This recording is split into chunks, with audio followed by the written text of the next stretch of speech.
If you ever feel like you're spending way too much time handling objections, or just most of your sales call is handling objections, then you're watching the right video. All right. In today's video, we're going to be discussing the one thing that once you implement it properly, it'll do two things for you. The first thing that it'll do is it'll cut in half the amount of time that you're handling objections at the end of your sales call. But even more importantly, you could nearly double your close rate when implementing this properly.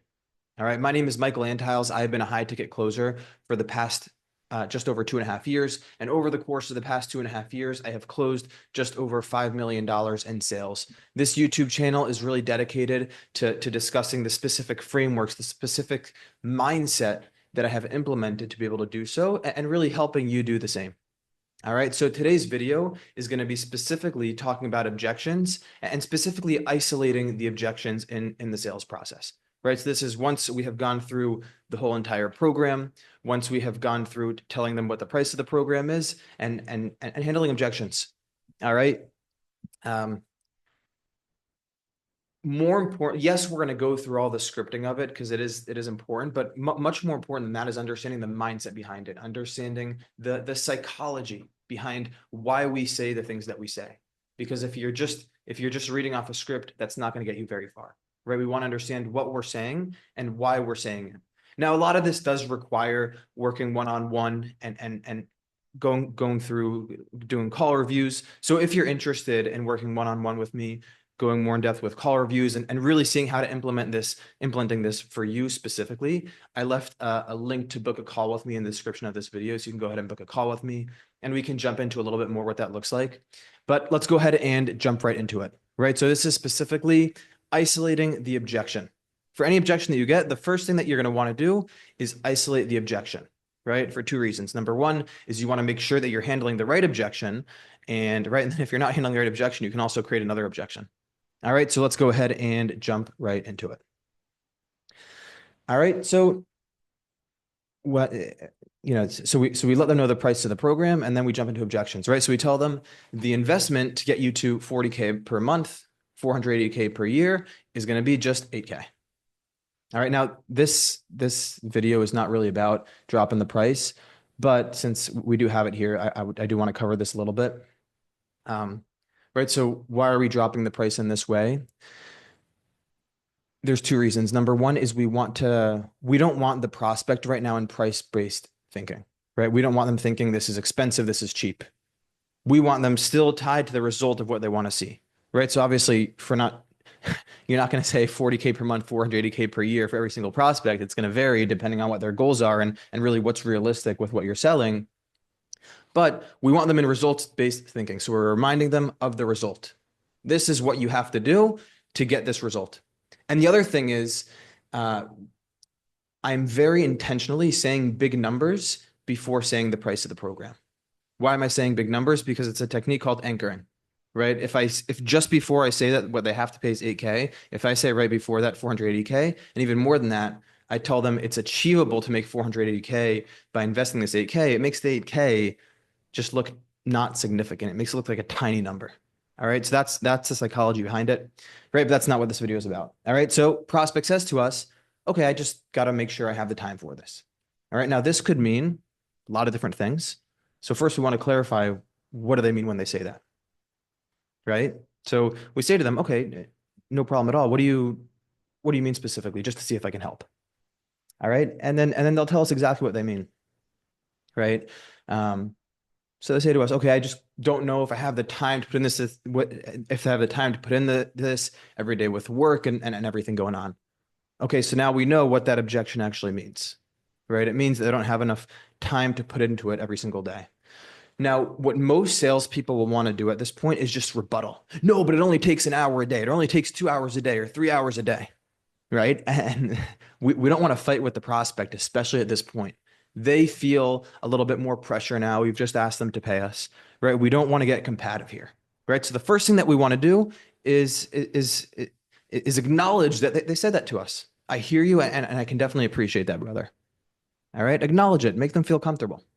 And aside from just making sure that you actually have enough time to put into this, would there be anything else that's keeping you from being less than 100% certain that you do really want to do this and now is the right time?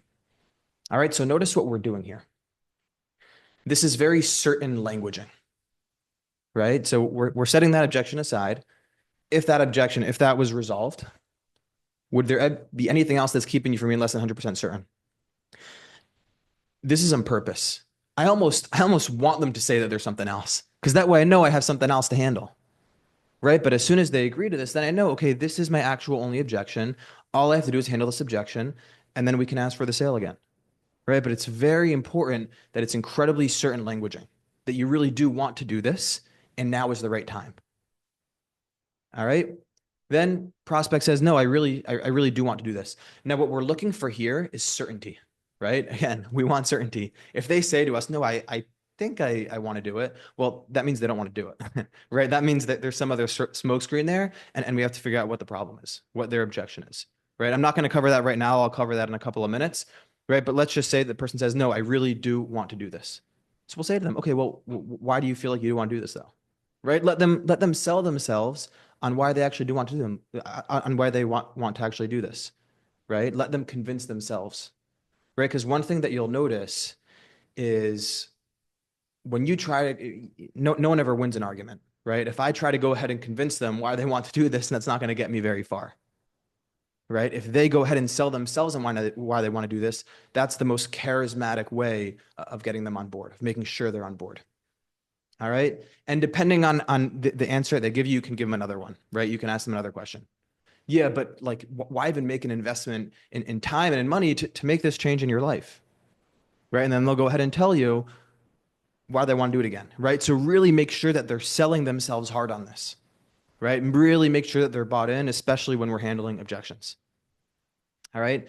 But the bottom line here is, right, that the topic of this video is tying them down on this being the only objection. Because if you don't do this, if you don't get them to say that there's nothing else that's holding them back, then what's going to happen is you're going to handle that objection and they're going to come up with something else. And then you handle that one and they come up with something else. So whenever you get an objection, first thing you do is diffuse and clarify what they mean, but you want to make sure that there's nothing else aside from that, right? That's what really matters here. All right. Now let's take another example, right? We drop the price. Then the prospect says to us, that's a lot of money. Now, that's a lot of money could mean a few different things. So again, first thing we want to do is clarify.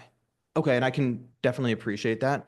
Now, is that more of a should I do this kind of thing in that you have the money, you're just like going back and forth of whether or not you actually want to do it? Or is it more of a how can I do it, right? And that it's your goal to do it, just a matter of how we can make it work financially, right? So clarify, what do they mean?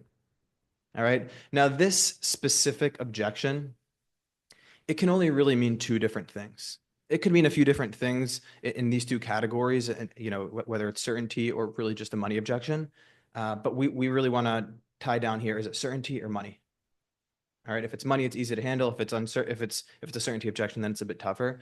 Right. But for example, in the previous objection, we said to them, "What do you mean?" Because it could really mean a ton of different things.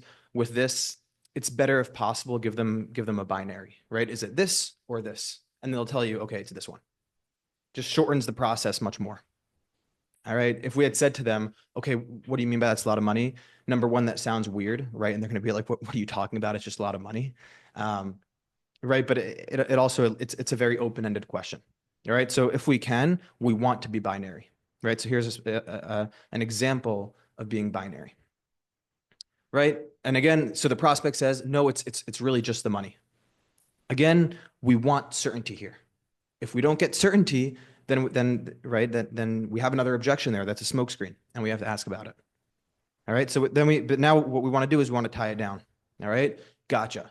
So money aside, if the money were not an issue, is there anything else that would be keeping you from being less than 100% certain that you do really want to do this and now is the right time? Right. We are isolating the objection here. Isolating the objection. Once we know exactly what the objection is and that is the only objection, then we can go ahead and handle it. Right? But we're not going to handle a single objection until we know exactly what the objection is and that's the only objection. And if there's more than one objection, then we just have to be organized about it. Right? We don't want to be like a chicken with its head cut off trying to handle any objection they throw at us. We have no chance at closing any sales that way. All right, so isolating the objection, and we're doing this with very certain language. All right, let's take another example. I have to talk to my spouse. Okay, now this is an objection where this could very easily be a smokescreen. So the first thing we want to do is make sure that it's not a smokescreen, right? So if your spouse were on this call with us and she said, it's up to you, John, what would you do from there? All right, so right now, if they say anything else to you other than I'd give you my credit card, then you have another objection. And hint, the spouse objection, depending on what you're selling, but if it's more of a biz up kind of thing, it is probably a smokescreen, right? So a lot of times what they'll say here is, oh, I'd have to just give me 24 hours, right? But let's say they said to you, I'd give you my credit card, then you know, okay, I'm actually dealing with a wife objection. And you'd tie it down again. Okay, so it's really just that you want her on the same page, but aside from that, you're 100% in, right? Notice the pattern here. In every single one of these objections, we say you're 100% in, because I almost want them to say that they're not 100% in, because then I can figure out, okay, there's actually another maybe uncertainty-based objection. All right. Now, what will happen a lot of times with the spouse objection, with wife or husband objection, is it will be a smokescreen, right? And when it is a smokescreen, you got to call it out and you got to handle the objection, right? Once in a while, you will get a real spouse objection, and this is exactly how you would handle it. And then there's a few more steps after that. But what we're really more focused on right here is tying them down, right? And isolating the objection. Right now, at this point, we know, okay, it's just a wife objection, just a husband objection, and we can go ahead and handle it from there. All right, so that's just 3 different scenarios. Now, I promised you I'd give you an answer on what you do if they say to you, okay, I think I want to do it, right? If you time in. Okay, so that aside, is there anything else that's keeping you from being less than 100% certain that you do really want to do this, now is the right time? And if they say to you, no, I think I want to do it. So let's see what you say there. All right, so if you do get uncertainty, right? So number one, they're not going to say to you, right? When they say to you, yeah, I'm 100, I really do want to do it, you're listening for tonality, because they're not going to say to you, okay, aside from just not having enough time for it, I also have a money objection. You're going to have to handle that as well, right? No one says that. That's never going to happen, right? So you're listening for tonality. So if they say to you, yeah, I think I want to do it, that's not good, right? So then you immediately, you have to call them out on it, right? But you're not going to be some kind of aggressive salesman on it and be like, wait, no, you just said you wanted to do it. What's really going on here, right? So what we want to do here is get on the same side of the table as them. Let them know that we're on their team, right? We want to help them out here. The reason we're asking them this is because we want to see them win. All right. So the first thing that we're going to do is get permission. Get permission to almost say something that's going to be a little bit rude. All right. And if we get permission, then it's not rude anymore. Right. So we say to them, John, can I ask you a question? And they'll say, yeah, no one's going to say no to that. Yeah, dude. And the reason I ask is because I want to see you win. Right. I really do. I want to help you here. But a few minutes ago, you sounded like you really did want to do this. And then now that we've spoken about the price of the program a little bit, we've spoken about money, you just sound a little bit more uncertain about the process. So really, just to see if I can help, brother, like what's really behind that uncertainty there? All right. And if you phrase it like that, if you get that tonality down, they will 100% of the time just tell you exactly what the objection is. Right. But really see what we're doing here. We're getting on the same side of the table as them. We're their friend. Right. And we're not only just doing that with our tone, but we're actually telling them, we're saying it out loud. I want to see you win. I want to help you. Right.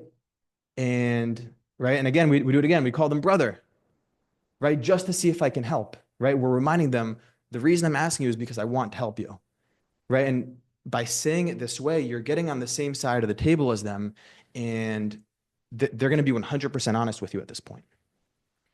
All right. Now, again, you don't have to say these exact words this exact way. This is just me, the way I personally like to say it. But you should say it in a way that fits your personality, right? That fits the rapport that you've built with the person.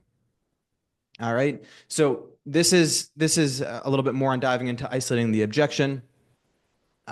If you want to work with me one-on-one, go ahead and click on the link in the description of this video. We can dive into much more of what that actually looks like. From what I've seen and from my experience, it helps a ton to have someone reviewing your calls, and really giving you these specific critiques so you actually know what to correct. So if you want to work with me one-on-one, go ahead and click the link in the description of this video.